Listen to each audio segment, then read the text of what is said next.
Halo, ketemu lagi dengan saya. Kali ini saya akan membahas tentang persepsi negatif terhadap kepolisian.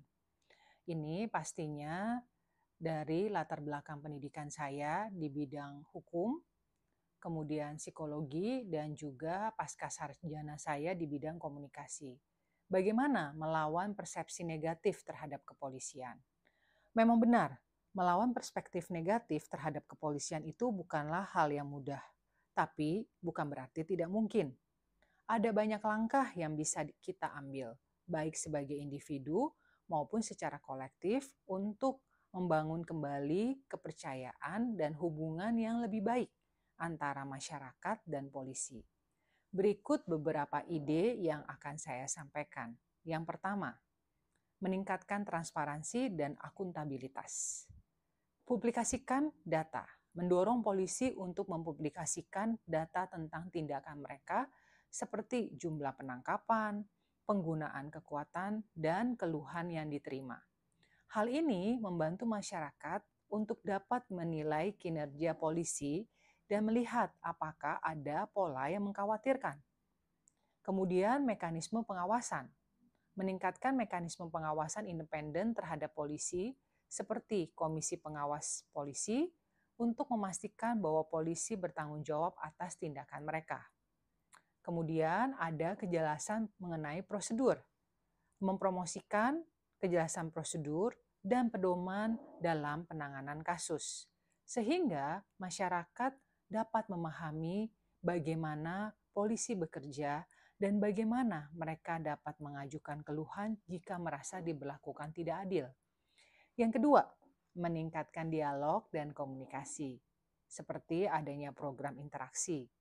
Melakukan program tersebut antar polisi dan masyarakat seperti kunjungan ke sekolah, forum diskusi, dan kegiatan sosial bersama. Hal ini dapat membantu membangun hubungan yang lebih personal dan membangun jembatan komunikasi dan tentunya menjadi komunikasi yang lebih baik.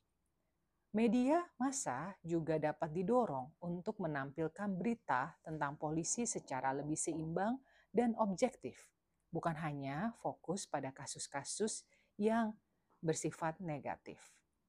Kemudian, bisa juga memanfaatkan media sosial untuk menyebarkan pesan positif tentang polisi dan untuk mengklarifikasi kesalahpahaman.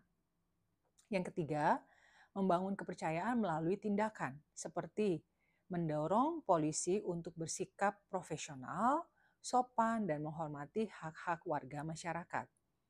Kemudian, mendorong polisi juga untuk menegakkan hukum dengan adil dan tidak diskriminatif, tanpa memandang ras, agama, atau status sosial. Kemudian, polisi juga dapat mengikuti pelatihan bagaimana dapat berkomunikasi dengan efektif dengan masyarakat, bagaimana menggunakan bahasa yang mudah dipahami, dan dengan sikap yang lebih berempati. Yang keempat, mengakui perbedaan dan tentunya mengatasi masalah. Dapat dilakukan seperti dengan cara mempromosikan pendidikan dan pelatihan yang lebih komprehensif untuk polisi dengan fokus pada etika profesional, penanganan konflik, dan pemahaman tentang keragaman budaya.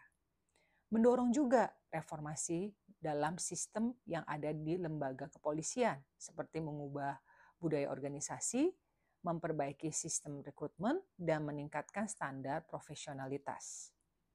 Kemudian, menciptakan ruang dialog dan kolaborasi antar polisi dan masyarakat untuk membahas masalah-masalah yang ada dan mencari solusi bersama.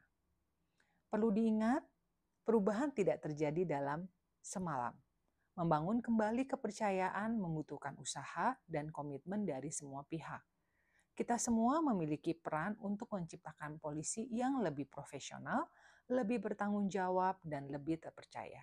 Demikian dari saya, sampai ketemu lagi.